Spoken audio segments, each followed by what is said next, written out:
Donc, je vous remercie d'être tous présents aujourd'hui, et donc en forme de testament professionnel,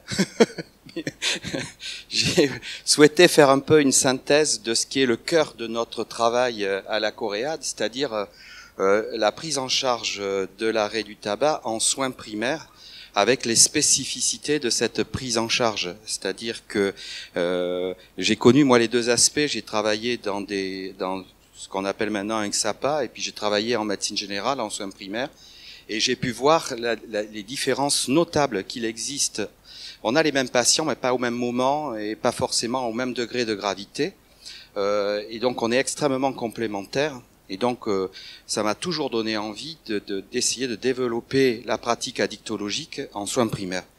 Et on a fait beaucoup d'études avec Sherazade, avec le service prévention du CHU, avec beaucoup d'entre vous. On a fait des études sur cette prise en charge, et c'est un peu une synthèse de ces idées que j'ai essayé de rassembler ici.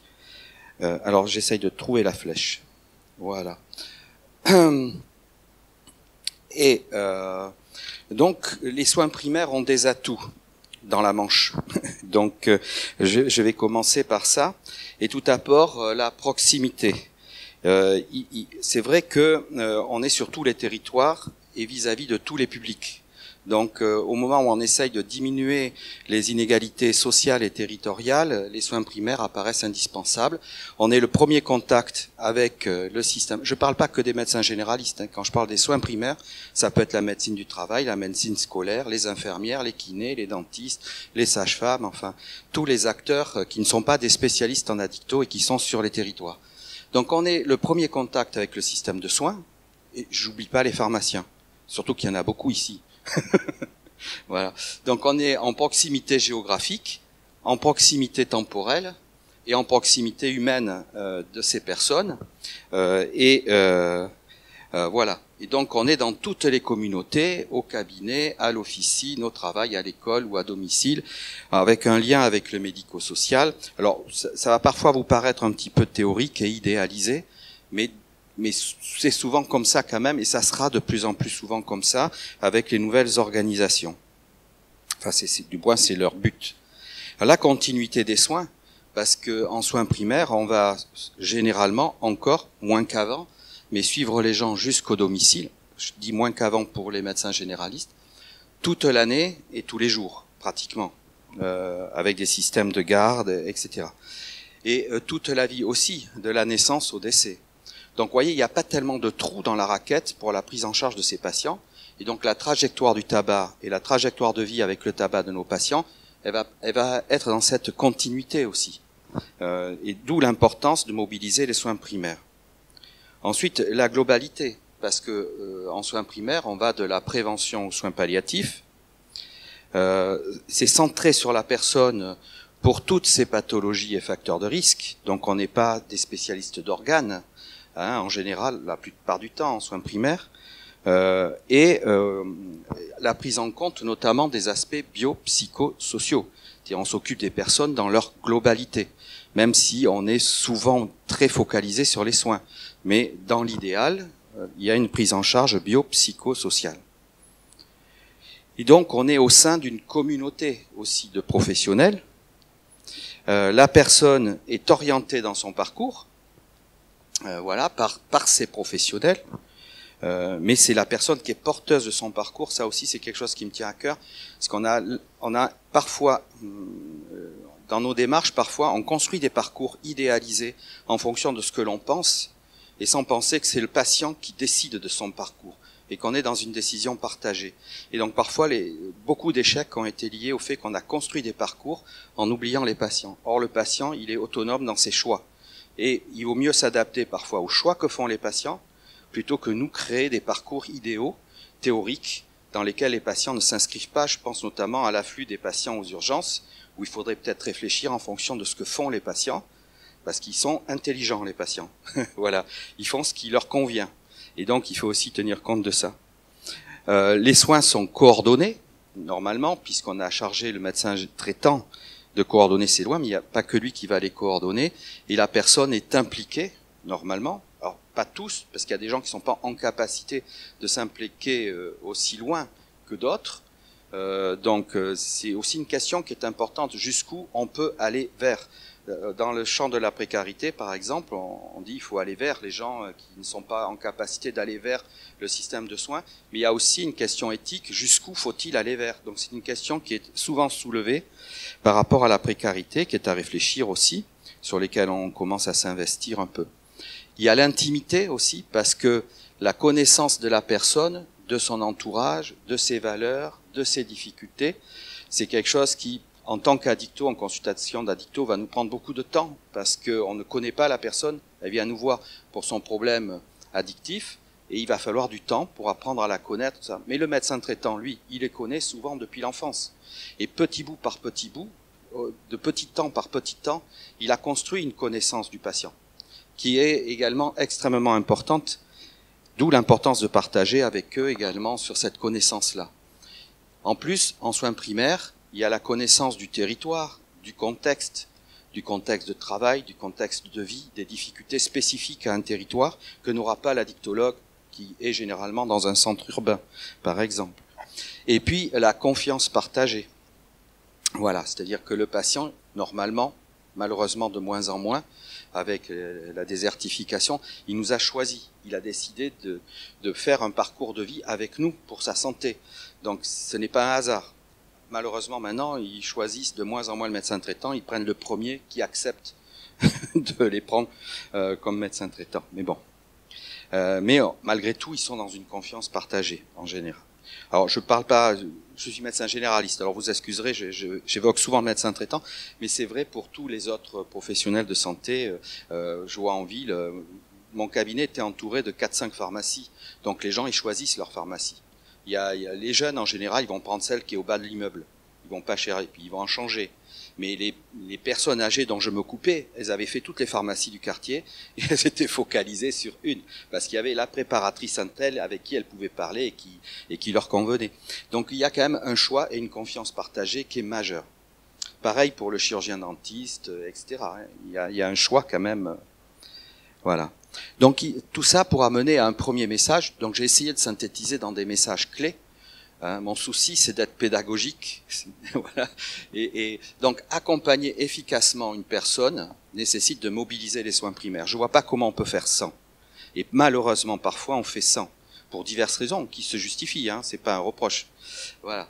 Et l'absence d'articulation avec les soins primaires est un manquement majeur. C'est-à-dire que quand on constate qu'on a pris en charge quelqu'un en addictologie et qu'on n'a pas eu de lien avec les soins primaires, il y a un manquement majeur. Ça peut s'expliquer, cet écart doit se justifier. Voilà, c'est une mauvaise qualité.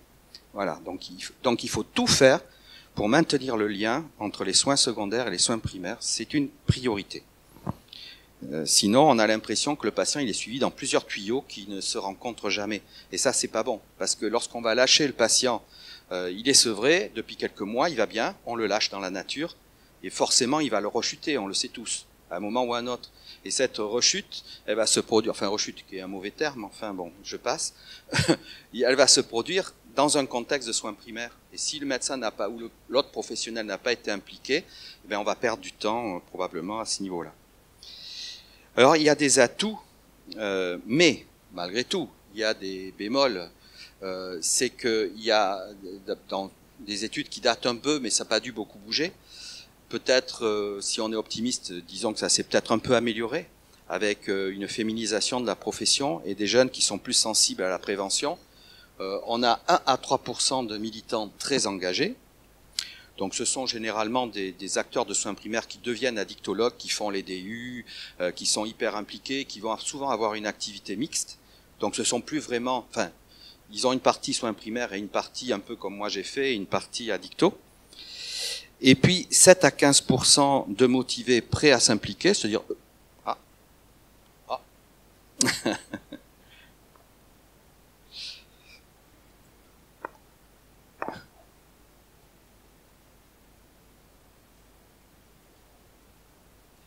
hein. Bon, donc 7 à 15% de motivés prêts à s'impliquer.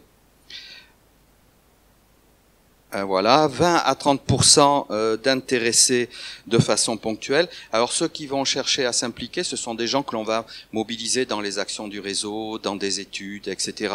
et qui ont un intérêt pour la dictologie, qui ont un intérêt pour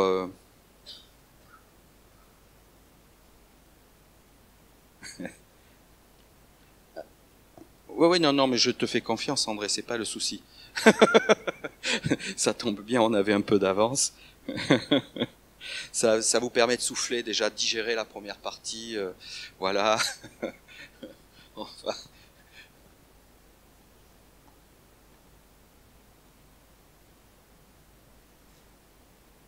Ça va arriver, tu crois?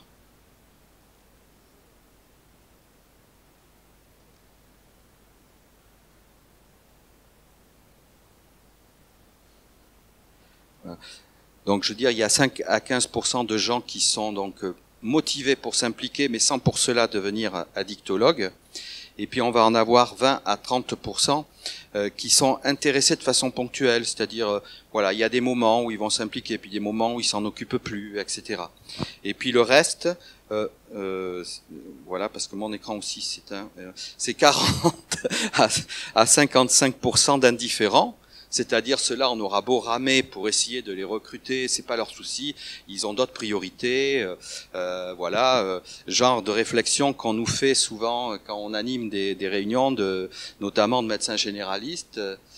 C'est pas inquiétant quand ils commencent à parler anglais. C'est toujours ce qu'on m'a dit. Ah, c'est là-haut. Ah bon, d'accord. Donc vous payez pas la location de la salle. C'est ça. On va faire des économies. Donc c'est revenu. Ah, merveilleux. Bon, mais voyez, il est temps que je parte à la retraite, parce que ça me serait arrivé sans les jeunes, on était mal, hein. On était mal. Bon, donc voilà, donc j'en étais là, vous voyez, vous n'avez rien loupé. Donc ce sont des gens qu'on va avoir du mal à récupérer. Souvent, ils nous disent, dernièrement, il y en a un qui m'a dit, mais de toute façon, l'arrêt du tabac, c'est de la prévention.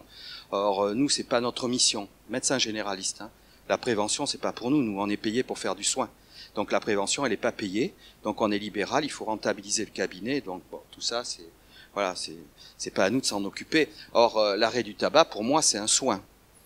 Voilà, c'est de la prévention secondaire. On soigne une maladie addictive, donc c'est du soin. On soigne bien un diabétique. Or le diabétique, il va très bien, il a aucun symptôme la plupart du temps. C'est un facteur de risque. On soigne le cholestérol, on soigne. Enfin, j'ai tendance à dire aussi qu'on ne soigne pas une biologie, mais de fait, bon. Mais voilà, donc il y a plein de maladies qui sont, et ce sont des traitements préventifs, et pourtant, bon. Donc on est sur des représentations qu'il faut changer aussi, hein, chez les professionnels.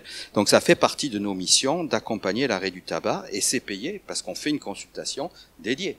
La nuance, c'est que peut-être le patient n'a pas de demande et qu'on va aller le chercher, mais quand on trouve un cholestérol élevé, le patient, il n'a aucune demande non plus. Et pourtant, on va aller le chercher, lui donner un traitement, et on va lutter pour qu'il prenne sa statine.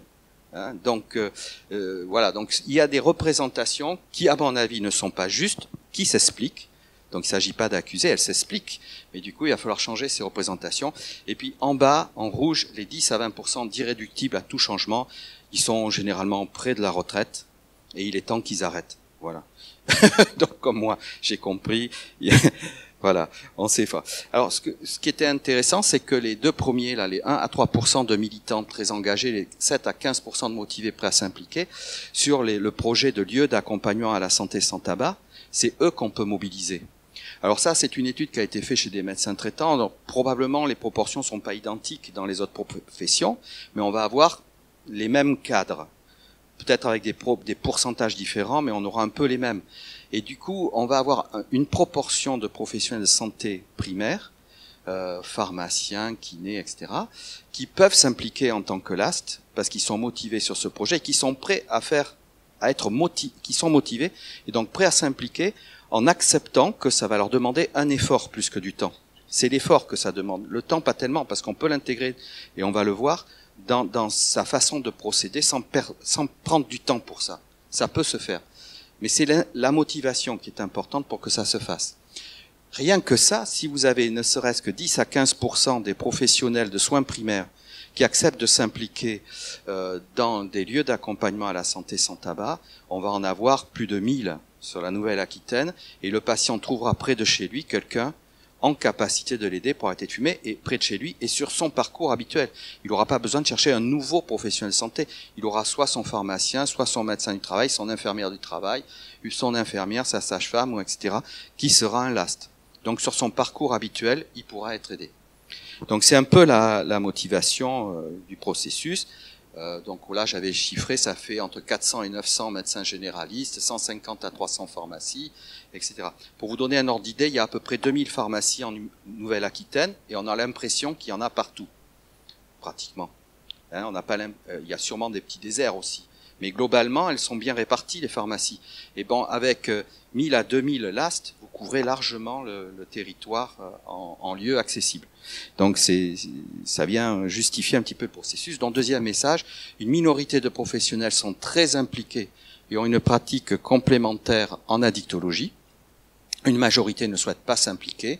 Et entre les deux, une prise en charge en soins primaires des troubles de l'usage peu sévère, c'est-à-dire que entre les très impliqués qui pourront prendre en charge des gens un peu compliqués et ceux qui sont pas du tout impliqués, on a la majorité de professionnels qui, eux, pourront prendre en charge la majorité des fumeurs, qui sont des gens qui ont des troubles de l'usage peu sévères.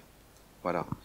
Et réfléchissez, si les tabacologues ne prennent en charge que 5% des fumeurs français, ils sont déjà complètement saturés.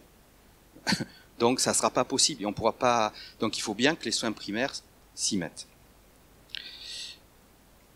Donc quels sont les freins en fait? Et donc là, le premier frein qui est soulevé souvent dans les études, on vous dit l'absence de temps, le manque de temps, l'absence de formation. Mais en fait, si on creuse vraiment ces études, notamment par des études qualitatives, ce qui sort en premier, c'est l'absence de demande du patient. C'est-à-dire le fait la plupart des professionnels de soins primaires, ils répondent à la demande. Ça, c'est facile. Quand le patient a une demande, on y répond, c'est facile. Ce qui devient compliqué, c'est quand le patient n'a pas de demande et qu'on doit être proactif pour aller le chercher sur un changement de comportement. Et donc, c'est... Voilà. Alors, ce qui fait qu'on a deux aspects. Le patient ne vient pas pour arrêter le tabac. Et donc, le patient, finalement, il vient pour un autre motif, n'a pas de demande. On doit aborder la question en dehors du motif de consultation. Donc là, forcément, le professionnel voit que ça va lui prendre du temps. Et ça, on peut pas y échapper. Donc, il faut que ça soit le plus court possible, ça. Alors que le patient qui vient pour arrêter de tabac, qui est la position dans laquelle on est dans une consultation tabacologique, il vient pour le tabac, il a une demande, et on répond à la demande en lien avec le motif de consultation. Donc, on est dans de la simplicité. La complexité vient pas de là en addictologie dans les soins secondaires, elle vient d'autre chose parce qu'on a les fumeurs les plus persistants, et il y a une complexité de l'arrêt du tabac, mais on n'a pas à aller le chercher. Donc on n'a pas et ce qui fait la complexité en soins primaires, c'est de répondre, enfin d'aller chercher le patient qui n'a pas de demande. Donc il faut beaucoup travailler autour de ça et leur montrer que c'est possible et sans prendre trop de temps. Donc le manque de temps, c'est le deuxième motif. Et le patient, lui, connaît bien son professionnel, il veut préserver son image, donc souvent, pour le tabac, ça va apparaître, parce qu'il y a de plus en plus de stigmatisation autour du fumeur. Il y en a beaucoup plus sur l'alcool ou sur la toxicomanie, mais pour le tabac, ça arrive. Et donc, le patient, il veut pas nous donner une mauvaise image de lui-même, notamment s'il a repris le tabac alors qu'on l'a accompagné pour arrêter, par exemple. Le professionnel, lui, il est rémunéré à l'acte, et il privilégie les actes courts. Donc entre un patient qui va hésiter à se livrer, à se découvrir au niveau de son tabagisme et un professionnel qui est rémunéré à l'acte. Hier encore, j'avais un médecin traitant en formation dans un groupe pluriprofessionnel et on a bien vu que voilà, le gars, il est sous l'eau. Il a dit, je viens ici, c'est pour apprendre, oui, mais surtout pour respirer. Ça me fait une journée où je sors du cabinet. Voilà. Et donc le gars, voilà. Et en plus, il faut payer la secrétaire, l'assistant médical est un peu pris en charge, enfin, etc. Vous connaissez le système. Donc il y a une rentabilité aussi qui vient être un obstacle. Le manque de formation, eh bien souvent quand on creuse un peu les choses, c'est pas tellement un manque de formation, parce que les connaissances ils les ont si on les interroge. Ils connaissent pas la subtilité de la prise en charge, mais pour les gros éléments ils les ont. Ce qui va souvent manquer, c'est le manque de confiance en soi, c'est-à-dire pour eux c'est une connaissance théorique, ils n'arrivent pas à le mettre en pratique, un manque de légitimité, réelle ou perçue, c'est-à-dire ils ont l'impression que le patient ne les considère pas comme légitimes pour les idées, des recommandations qui sont lourdes et complexes, c'est-à-dire la recommandation HAS de 2014, moi j'ai refusé de la signer, elle est absolument absurde en soins primaires, elle est infaisable en soins primaires. Et une prise en charge perçue comme chronophage, si on regarde la reco HAS, c'est vrai. En fait, si on fait ce qui est vraiment utile dans l'aide à l'arrêt du tabac, c'est pas si chronophage que ça. Et une efficacité perçue qui est comme faible. C'est-à-dire qu'en effet, le médecin traitant qui fait peu d'arrêt de tabac, il voit des fumeurs. Il voit peu ceux qui ont arrêté finalement. On n'en parle pas. Ça se parle ailleurs, quoi, à l'arrêt du tabac. Donc ils ont l'impression que ça marche pas.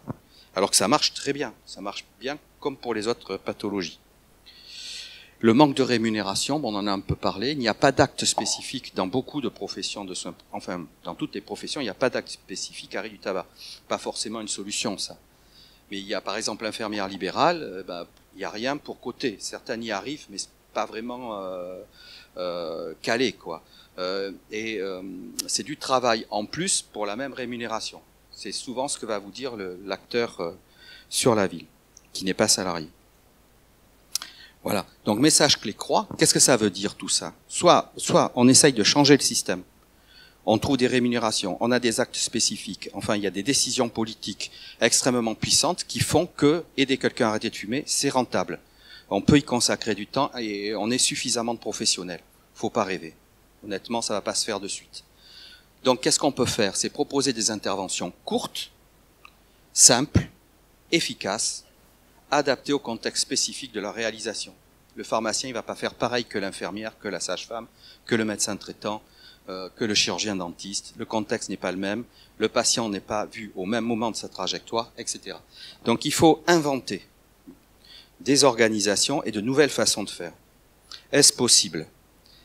Dans la vraie vie, alors tout ça, il y a des études, j'ai pas voulu vous encombrer, parce qu'on le fait souvent dans les congrès, références, des trucs en anglais, tout ça. Sherazade, elle est top là-dessus, je lui laisse faire. Moi, je vous ai dit, j'ai fait une synthèse un petit peu des choses que j'ai vues. C'est en gros, vous pourrez critiquer le chiffre, il est entre 80 et 95% selon les études. Vous avez 90% qui arrêtent seuls des patients. Et là encore, hier, on était, je sais pas combien on était 15 professionnels en formation. Il y en avait 7 qui étaient d'anciens fumeurs. Ils ont tous arrêté tout seuls sans l'aide d'un professionnel. Donc vous avez la majorité des gens, ils arrêtent de fumer tout seuls. Il faut pas que ça soit trop tard, c'est ça le problème. 7,5% arrêtent avec un professionnel de soins primaires et moins de 0,3% arrêtent avec un addictologue. Donc déjà, la vraie vie, c'est ça. Donc déjà, de fait, ça se fait. On sait que si on augmente le nombre de patients pris en charge en addictologie et le nombre de patients pris en charge en soins primaires, ça va mieux marcher. Il y aura moins de gens qui vont reprendre le tabac, ils vont arrêter sans doute plus jeunes, faire moins de complications du tabac, donc on a tout à gagner. Et surtout que là-dedans, il y a tous ceux qui n'ont pas arrêté, voilà, et qui vont devenir des fumeurs persistants, plus complexes. Donc plus on les prend tôt, plus ça sera facile. 75% des boîtes de TSN remboursées sont inscrites en soins primaires.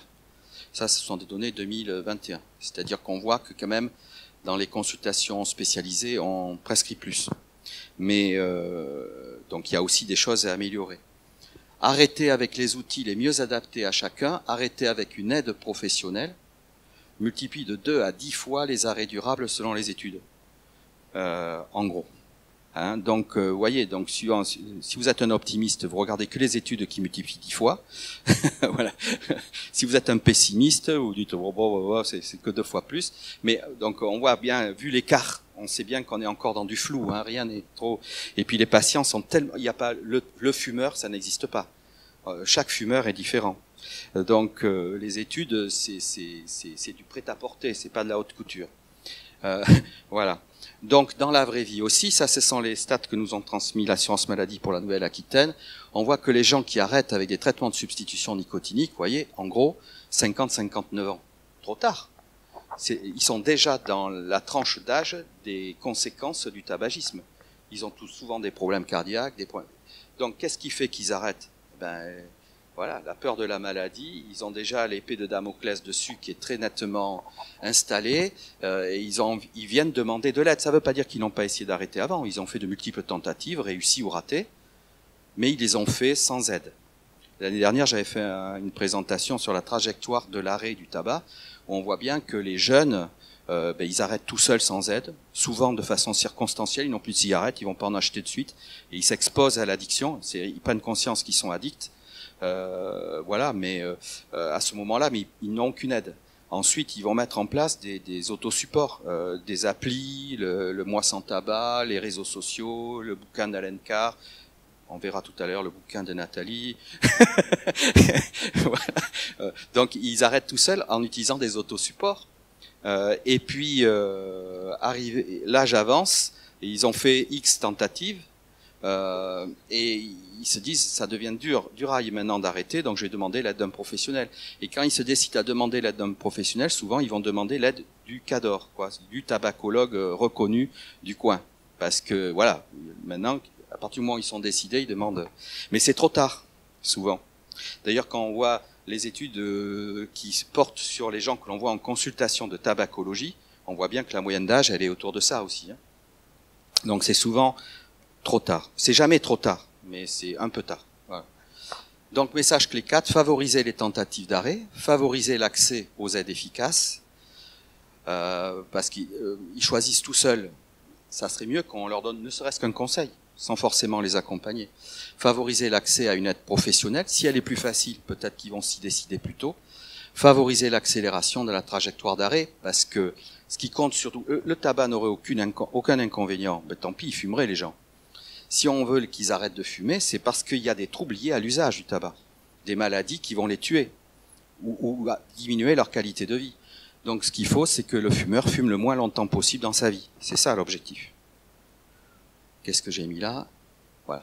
Donc ce que je veux dire, c'est que dans nos études, il faut non seulement se focaliser sur l'efficacité des traitements que l'on propose, mais surtout construire toute une organisation, des formations et toute une contextualisation de ces savoirs selon les principes de l'EBM en contexte de soins primaires. Ça ne suffit pas de faire des études sur l'efficacité des traitements. C'est loin d'être suffisant. Et du coup, ça c'est une diapo que j'ai repris de preuves et pratiques, mais elle me semblait bien. C'est-à-dire d'un côté, on a une vieille recommandation du Conseil à l'arrêt. Alors ça c'est très bien, mais là on est vraiment petit bras, quoi. C'est-à-dire le conseil à l'arrêt, très bien, on va multiplier, c'est vrai, par 2 les gens qui arrêtent, mais quoi, on va avoir 4% des gens qui vont arrêter dans l'année. Donc il faut en terminer par une prescription. Et puis de l'autre côté, vous avez la ROCO-HAS, ben oui, mais là c'est trop complexe. Le gars, il a lu la première page, ça lui donne pas envie. Il faut faire passer 30 tests pour que quelqu'un arrête de fumer. Et dans la vraie vie, même si les tests sont pas bons, on va quand même l'accompagner dans son arrêt du tabac. Donc, voilà, donc c'est pas adapté. De plus en plus, on parle de la stratégie des 3 A, c'est-à-dire fumez-vous, on conseille l'arrêt et je vais vous aider, et action, prescrire un traitement addictolytique. C'est-à-dire que finalement, on rassemble les 5 A en 3 A, et on zappe un peu tout un truc d'évaluation un peu compliqué, et on passe directement au traitement addictolytique. Agir, c'est prescrire et accompagner et ou orienter, parce que on peut prescrire des traitements de substitution nicotinique et dire aux patients, prenez contact avec Tabac Info Service, vous aurez quelqu'un qui va vous accompagner, vous téléphoner, etc. Si soi-même on peut pas. Mais déjà, le nombre de fois où j'ai prescrit le traitement addictolytique, où j'ai revu les gens au bout d'un an qui n'ont pas pris leur traitement, mais au bout d'un an, quand on en reparle, ils prennent le traitement. Parce que pendant cette année, ils se sont préparés à l'idée d'arrêter, ils ont vu que j'avais été suffisamment loin, et puis le fait que je leur ai prescrit le traitement, au bout d'un an, quand on en reparle, ça me donne un prétexte, quelque part, pour reparler du fait que je leur avais prescrit il y a un an. Et donc, ça peut permettre d'avancer, plutôt que d'attendre qu'ils soient motivés. Alors là, aussi Bertrand de Sternberg, là je pense qu'on serait d'accord. Et donc le message clé 5, pour l'essentiel de leur trajectoire avec le tabac, la plupart des fumeurs peuvent être aidés en soins primaires, et toute action même modeste aura un meilleur résultat que de ne rien faire en attendant que la personne soit motivée et ait une demande. Voilà, si vous attendez la demande du patient, le gros risque, c'est qu'il soit mort avant. Voilà, pour certains. Donc il faut... Bon, ça c'est le côté testamentaire du... Voilà. Alors en pratique, faciliter la demande d'aide, c'est plutôt, plus souvent, avant l'installation de troubles liés à l'usage, par le marketing social, par le mois sans tabac, par les affiches et autres médias. Alors ça relève pas des soins primaires, mais ça relève d'une organisation que la Coréade, par exemple, met en place, mais que d'autres réseaux et des structures nationales mettent en place. Faciliter les pratiques aux bonnes postures relationnelles, à la prescription des traitements addictolytiques, voilà, adapter les méthodes au contexte professionnel, dimensionner les pratiques au temps disponible. Alors tout ça, ça suppose des études qualitatives, notamment avec des focus group, etc. Ça va pas se créer comme ça. C'est-à-dire, il faut aller voir vraiment, étudier le contexte, voir les professionnels, quels sont leurs besoins, comment ils peuvent intégrer l'arrêt du tabac dans leurs pratiques, etc. Donc ça suppose plein d'études extrêmement importantes qui manquent beaucoup encore. Proposer des outils adaptés aux différents contextes. Actuellement, on sait très bien que, par exemple, les sages-femmes, elles adorent les flyers. Par exemple, les petits trucs à remettre aux patients, etc. Elles sont très demandeuses de ce genre de choses. C'est probablement parce qu'elles utilisent déjà ça dans leur pratique pour d'autres choses. Par contre, le médecin traitant, lui, c'est pas trop son truc. Le médecin traitant, lui, il veut des outils informatiques. Voilà, pour mieux s'articuler avec les soins secondaires et des trucs comme ça, etc. Selon les professions, on a fait une petite enquête, là, on a des demandes qui sont très différentes. Donc il faut étudier ça et voir, en effet, s'adapter, et adapter le soutien aux besoins, conseiller un fumeur autonome dans son arrêt. Voilà, on peut faire que ça. Le fumeur, il veut arrêter tout seul, mais c'est mieux s'il est conseillé, même si on l'accompagne pas. Accompagner un fumeur en demande d'aide, donc là il va falloir, lui veut être accompagné, donc ça sera, et puis orienter un fumeur persistant avec comorbidité, c'est-à-dire si on peut commencer à l'accompagner, et puis si on se rend compte que ça bouge pas beaucoup, il y a des trucs je sais pas trop faire, quand il lui reste 5 cigarettes, il n'arrive pas à les arrêter, je sais pas trop comment m'y prendre, et bien du coup on va l'orienter vers quelqu'un qui a plus l'habitude. Et les constantes, c'est l'approche centrée patient, le respect de son autonomie et la décision partagée. Et les variables, c'est la posture professionnelle, qui peut être différente d'une profession à l'autre, le temps disponible qui est différent, et le contexte de l'interaction qui est différent. Le pharmacien au guichet, il va pas avoir le même contexte que une psychologue sur le divan. Vous voyez, là je prends les deux extrêmes. Mais on voit bien que ça sera pas la même chose, et donc pas les mêmes outils. Donc première vignette clinique très rapide parce que j'ai 3 petites vidéos à vous passer. Madame M, 43 ans, vient consulter pour... C'est un interne de médecine générale, c'est une situation clinique que j'ai pompée. J'ai pas mis l'auteur parce que j'ai changé les noms, enfin 2-3 choses, mais c'est vraiment ce qu'elle a écrit. Madame M, 43 ans, vient consulter pour une suspicion de Covid. Elle a de la fièvre, était fatiguée, tousse et a mal à la gorge. Le tabac est évoqué. Elle sent un peu le tabac, elle a la voix grave, est assez maigre, a le teint terne. Moi, j'ai rajouté, bref, repérage au faciès. C'est-à-dire, elle lui a même pas posé la question du tabac, c'était évident qu'elle fumait. Les dentistes connaissent bien ça. Elle fume depuis 27 ans, une dizaine de cigarettes par jour actuellement, mais on peut monter à un paquet de 20 certains jours. Elle a essayé d'arrêter de multiples fois et a réussi parfois plusieurs mois. Elle a toujours arrêté seule, dont les 2 dernières fois pour le mois sans tabac. Elle n'a jamais utilisé les traitements de substitution nicotiniques, car elle n'est pas pour les médicaments. Ça, c'est fréquent. L'interne lui propose de profiter de l'épisode infectieux actuel, parce que en cours, je leur avais dit de faire ça. C'est-à-dire, quand quelqu'un vient pour un épisode infectieux, proposer l'arrêt du tabac, plutôt que de prescrire des tas de cochonneries qui servent à rien. Et alors, donc c'est ce qu'elle a fait finalement, pour réduire, voire arrêter sa consommation, qui augmente considérablement les risques de formes graves. Il propose un patch de 21 mg par 24 heures, et de se revoir dans une semaine et à la moindre alerte. Le rendez-vous est pris, il conseille d'appeler Tabac Info Service pour d'autres aides. Durée totale de la consultation, il marque dans son observation, donc ça c'est bien, 14 minutes pour un débutant. Donc c'est le temps de la consultation normale. Pour l'épisode infectieux, le tabac et toutes les ordonnances, parce qu'il ne précise pas les ordonnances. Et finalement, la patiente a diminué à 2-3 cigarettes par jour sur une semaine, quand il la revoit pour vérifier sa fonction respiratoire. L'interne a associé des formes orales à la demande, parce qu'il avait presque que des patchs la première fois.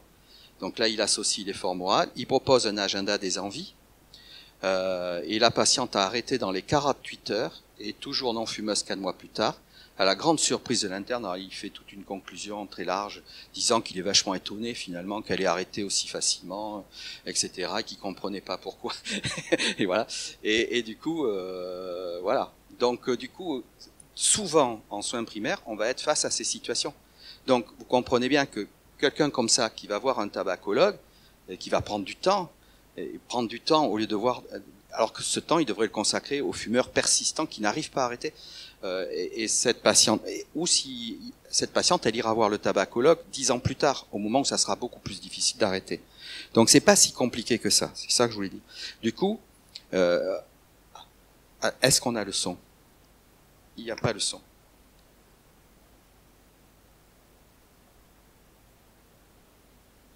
C'est bon? Il n'y a pas le son.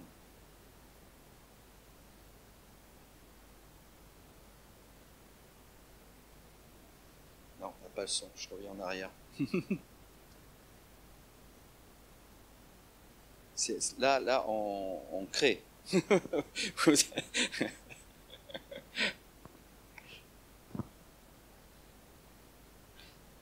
faut mettre du son sur l'ordi là ou pas? Non, c'est bon? Ça marchait tout à l'heure, forcément. Je réessaye.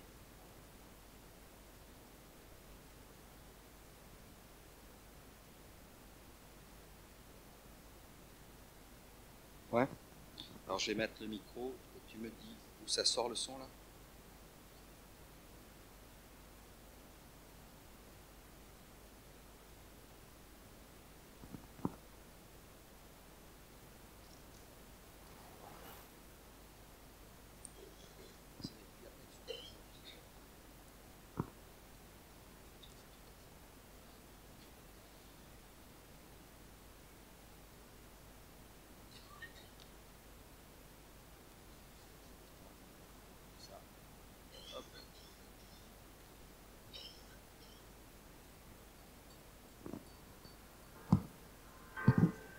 Francine, 52 ans, est vue à domicile par son infirmier pour une injection de Lovenox à la suite d'une opération pour prothèse du genou. Francine, je vois que vous continuez à fumer, vous pouvez m'en parler? Vous allez pas vous y mettre, vous aussi? Si j'entends bien, Francine, on vous embête pas mal avec ça. J'entends, c'est pas évident, vous fumez depuis longtemps, et puis bon, là, dans votre petit appartement, vous tournez en rond, mais faut pas culpabiliser, hein, on peut vous aider si vous voulez réduire. Je vois vraiment pas comment. Eh bien, je pourrais vous prescrire des patchs, on en a déjà parlé, ça vous aiderait à réduire au minimum, et ce serait déjà un premier pas vers un probable arrêt plus tard, donc voilà, c'est tout à fait faisable, qu'en pensez-vous? Allez, vous êtes gentil. On se voit tous les jours. Je vais essayer. Mais je vous promets rien. On va faire comme ça, je vais vous faire une petite ordonnance, d'accord? Je vous marque ce qu'il faut et vous le porterez à la pharmacie. Comme ça, du coup, après, derrière, eux, ils vous les délivrent, les patchs. Vous pouvez les mettre tranquillement et moi, je passe tous les jours de toute façon. Et en attendant, je vous donne cette petite documentation qui vous aidera aussi pour arrêter de fumer. Et je passe tous les jours et vous me direz comment vous vous sentirez de toute façon avec le traitement, d'accord? L'infirmier adapte la posologie en utilisant la question unique. Combien de cigarettes fumez-vous un jour où vous ne restreignez pas votre consommation? Il ajuste le dosage sur la base qu'une cigarette équivaut à 1 mg de nicotine. Il privilégie les patchs et complète si besoin avec des formes orales.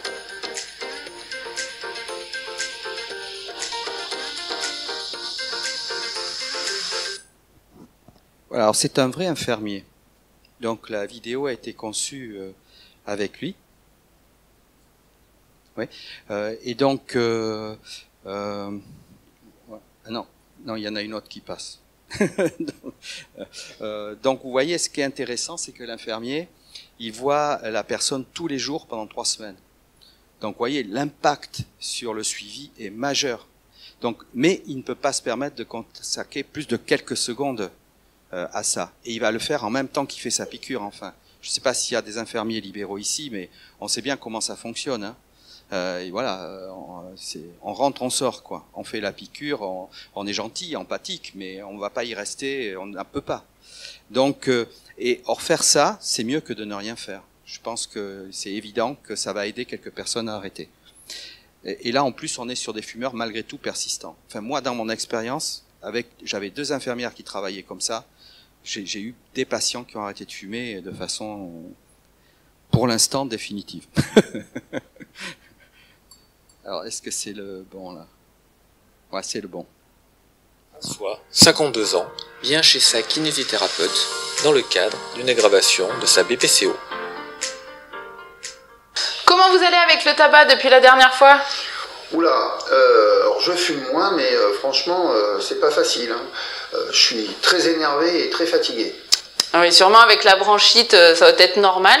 Si vous voulez, je peux vous prescrire un traitement. Ça vous aidera pour diminuer le manque et l'envie. Qu'est-ce que vous en pensez? Ah oui, mais moi ça m'intéresse. Hein. Tout ce qui peut m'aider, je suis preneur. Hein. Bon, bah du coup, on fait ça. Je vous prescris le traitement. Ça va sûrement diminuer votre envie, au moins de manière provisoire. On va se voir régulièrement et puis on ne sait pas jusqu'où vous pourrez aller avec. Qu'en pensez-vous? Ok. La kinésithérapeute adapte la posologie en utilisant la question unique. Combien de cigarettes fumez-vous un jour où vous ne restreignez pas votre consommation? Elle ajuste le dosage sur la base qu'une cigarette équivaut à 1 mg de nicotine. Elle privilégie les patchs et complète si besoin avec des formes orales.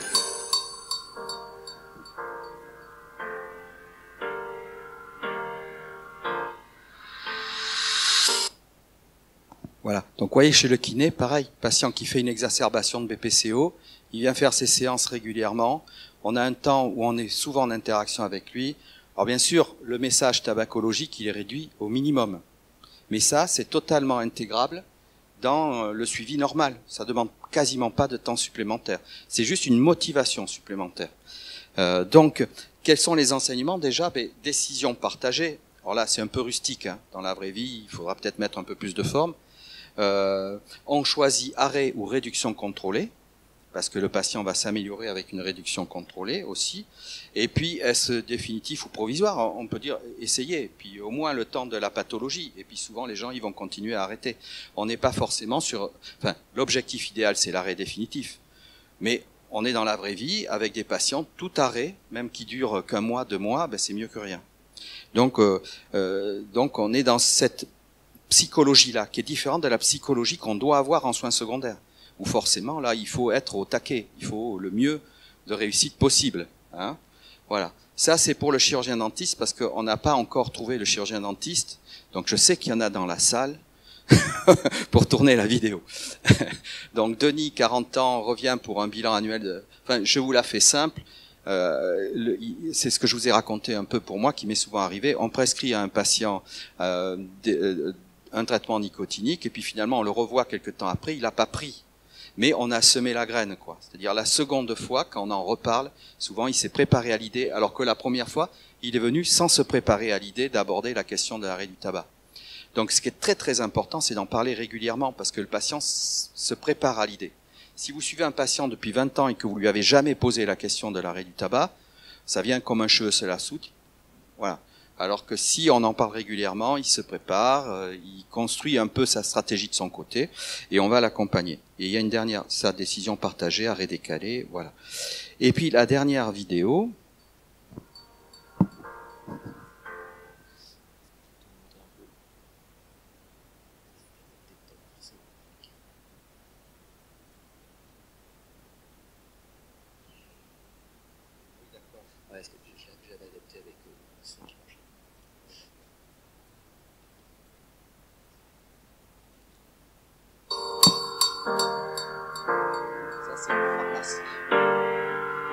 Jade, 32 ans, voit son pharmacien lors d'un achat de test de grossesse.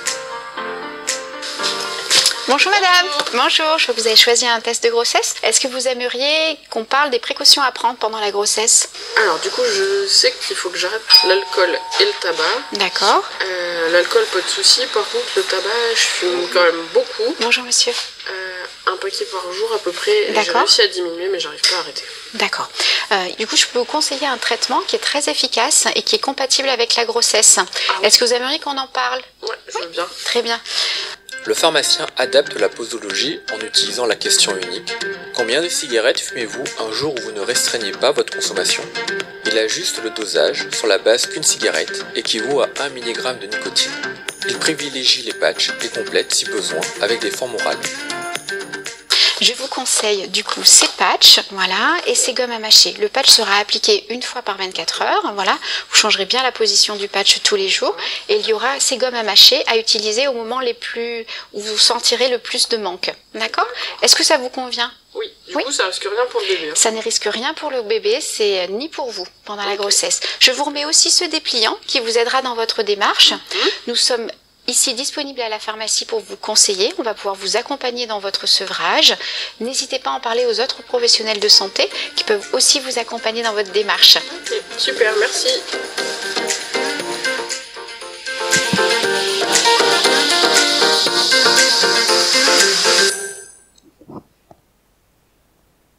Voilà, donc décision partagée, arrêt autonome et plus si besoin, c'est-à-dire que la patiente, elle va arrêter toute seule, mais elle peut revenir quand elle veut à la pharmacie sans rendez-vous, si elle a besoin de conseils. Donc avantage du pharmacien qui est non négligeable.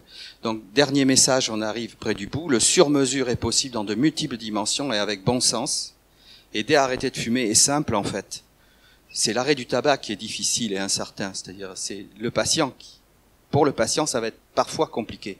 Pour nous, en fait, non. Voilà, c'est pas compliqué. Donc il faut se mettre ça dans la tête. Même pour les tabacologues, c'est pas compliqué. Voilà, ils ont une expérience, des compétences, ils en ont vu beaucoup. Donc pour les cas les plus compliqués, ils savent faire. Mais en soins primaires, pour tous les cas qui sont simples, vraiment il faut se lancer. C'est le message essentiel. C'est juste une question de motivation. C'est pas une question de temps. C'est pas une question de tout ça. Donc soignant, toute aide est mieux que rien. Patient, apprendre de toute tentative, ça aussi, un patient qui a arrêté de fumer, même s'il a fait sans nous, comment il a fait, comment ça s'est passé, comment il a rechuté, qu'est-ce qui s'est passé, voilà. Et donc il faut qu'il apprenne de ses tentatives. Et en conclusion, la fin ne justifie pas les moyens, c'est-à-dire qu'on va pas le torturer ce patient pour qu'il arrête de fumer. Voilà, rester à hauteur d'homme, c'est-à-dire être dans les postures motivationnelles. Et puis être attentif à l'acceptabilité des propositions aussi. Il faut pas rajouter du fardeau non plus. Donc il y a un temps. Le temps n'est pas trop extensible, mais on a quand même à respecter le temps du patient. Et ça sera d'autant plus facile qu'on lui aura semé la graine de l'arrêt du tabac plus tôt dans sa trajectoire de fumeur. Voilà un petit peu ce que j'avais envie de partager avec vous. Et merci pour votre attention. Et questions-réponses.